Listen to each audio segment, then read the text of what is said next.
ಎಲ್ಲರಿಗೂ ನಮಸ್ಕಾರ. ನಾನು ನಿಮ್ಮ ಚೆನ್ನ. ಇದನ್ನು ನಾವು ಸ್ವಾತಂತ್ರ್ಯ ದಿನಾಚರಣೆ ಬಗ್ಗೆ ಪುಟ್ಟ ಭಾಷಣವನ್ನು ನೋಡ್ತಾ ಇದ್ವಿ. ನೀವು ಇಂಗ್ಲೀಷ್ನಿಂದ ಕನ್ನಡಕ್ಕೆ, ಕನ್ನಡದಿಂದ ಇಂಗ್ಲೀಷ್ಗೆ ಈ ಒಂದು ಪುಟ್ಟ ಭಾಷಣವನ್ನು ಏನು ಮಾಡೋದು ಕಲಿಬೋದು, ಸುಲಭವಾಗಿರುತ್ತೆ ಅಂತ ಹೇಳ್ತಾ, ಹಾಗೆ ನನ್ನ ಚಾನಲ್ ಮೊದಲೇ ಸರ್ ನೋಡ್ತಾ ಇದ್ದೀರಾ, ಕೆಂಪು ಇಟ್ಟಿರ್ತಾರೆ ಸಬ್ಸ್ಕ್ರೈಬ್ಟನ್ನು ಕ್ಲಿಕ್ ಮಾಡಿ, ಪಕ್ಕನ ಕ್ಲಿಕ್ ಮಾಡಿ, ಅದಾದ ನಂತರ ಆಲನ್ನು ಸೆಲೆಕ್ಟ್ ಮಾಡಿ. ಇದರಿಂದ ನಾನು ತೆಗೆತಕ್ಕಂಥ ವೀಡಿಯೋ ನೋಟಿಫಿಕೇಶನ್ ಬರಲು ಸಾಧ್ಯ ಅಂತ ಹೇಳ್ತಾ, ಹಾಗಾದರೆ ಈ ಒಂದು ವೀಡಿಯೋ ಇಷ್ಟವಾದರೆ ಲೈಕ್ ಮಾಡಿ, ಇನ್ನೊಬ್ಬರಿಗೂ ಶೇರ್ ಮಾಡಿ ಅಂತ ಹೇಳ್ತಾ, ಹಾಗೆ ಈ ವಿಡಿಯೋ ಬಗ್ಗೆ ನೋಡ್ತಾ ಹೋಗೋಣ ಬನ್ನಿ.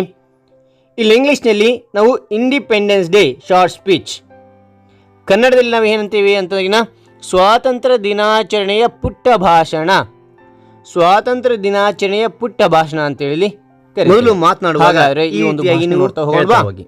ಓಕೆನಾ? ರೈಟ್. ಮೊದಲನೇದಾಗಿ respected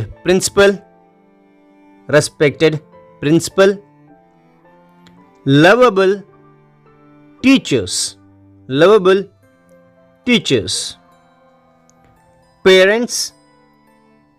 parents and lovely friends.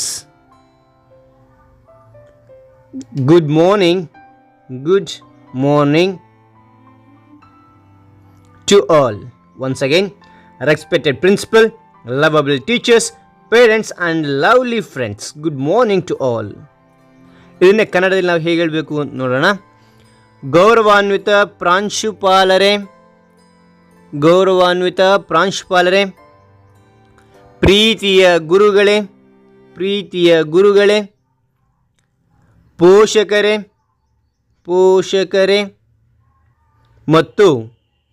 ಮತ್ತು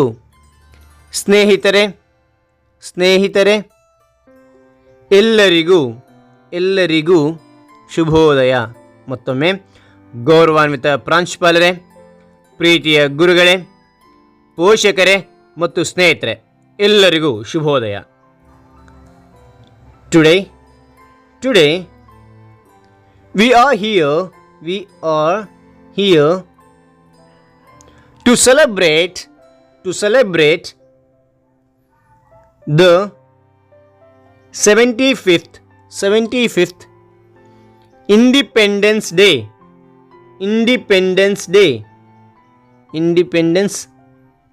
Day of our nation. Once again, today we are here to celebrate the 75th Independence Day of our nation. ಇದು ನಾವು ಕನ್ನಡದಲ್ಲಿ ಹೇಗೆ ಹೇಳ್ಬೋದು ಅಂತಂದರೆ, ಇಂದು ನಾವು ನಮ್ಮ ದೇಶದ 75ನೇ ಸ್ವಾತಂತ್ರ್ಯ ದಿನವನ್ನು ಆಚರಿಸುತ್ತಿದ್ದೇವೆ. ಮತ್ತೊಮ್ಮೆ, ಇಂದು ನಾವು ನಮ್ಮ ದೇಶದ 75ನೇ ಸ್ವಾತಂತ್ರ್ಯ ದಿನವನ್ನು ಆಚರಿಸುತ್ತಿದ್ದೇವೆ. This day is the most important day for all of us, because on this day in 1947 we got independence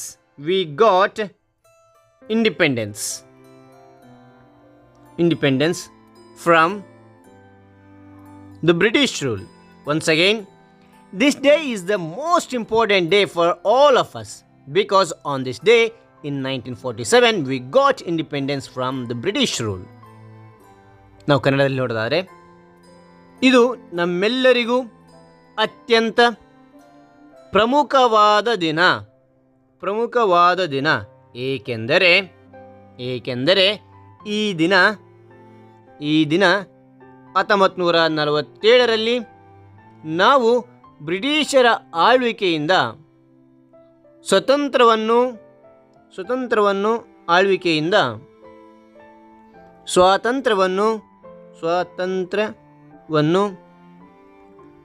ಪಡೆದುಕೊಂಡಿದ್ದೇವೆ.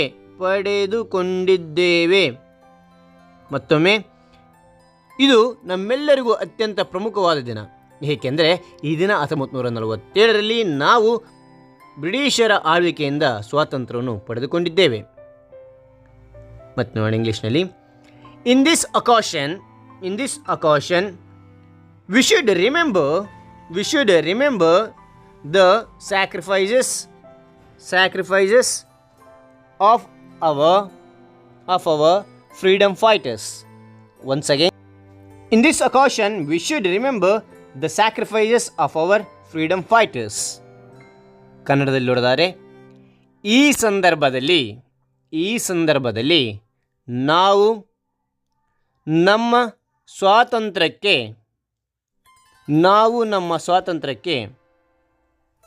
ಸ್ವಾತಂತ್ರ್ಯಕ್ಕೆ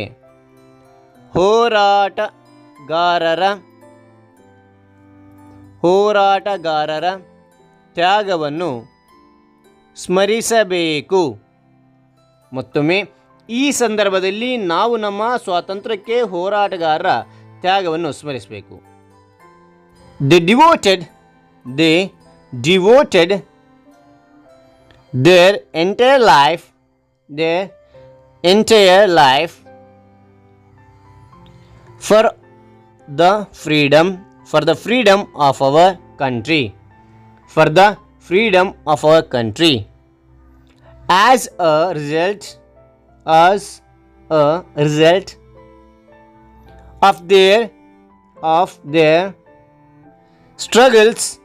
of their struggles, India got independence.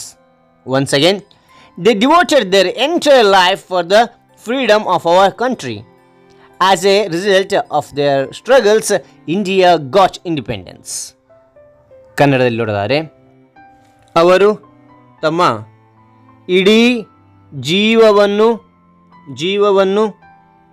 ನಮ್ಮ ದೇಶಕ್ಕಾಗಿ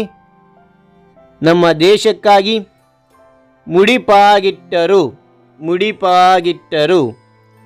ಅವರ ಹೋರಾಟದ ಫಲವಾಗಿ ಭಾರತಕ್ಕೆ ಸ್ವಾತಂತ್ರ್ಯ ಸಿಕ್ಕಿತು. ಮತ್ತೊಮ್ಮೆ ಅವರು ತಮ್ಮ ಇಡೀ ಜೀವವನ್ನು ನಮ್ಮ ದೇಶಕ್ಕಾಗಿ ಮುಡಿಪಾಗಿಟ್ಟರು. ಅವರ ಹೋರಾಟದ ಫಲವಾಗಿ ಭಾರತಕ್ಕೆ ಸ್ವಾತಂತ್ರ್ಯ ಸಿಕ್ಕಿತು.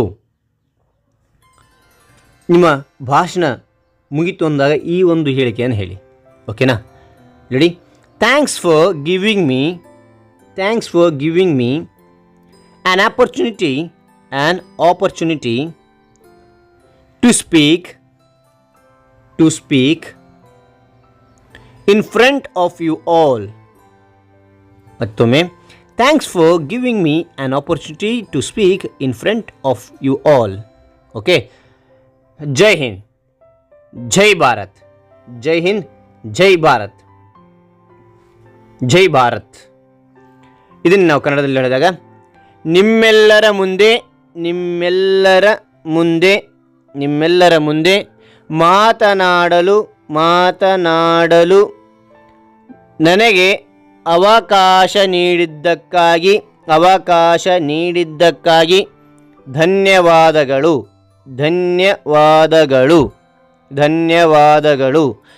ಜೈ ಹಿಂದ್, ಜೈ ಭಾರತ್.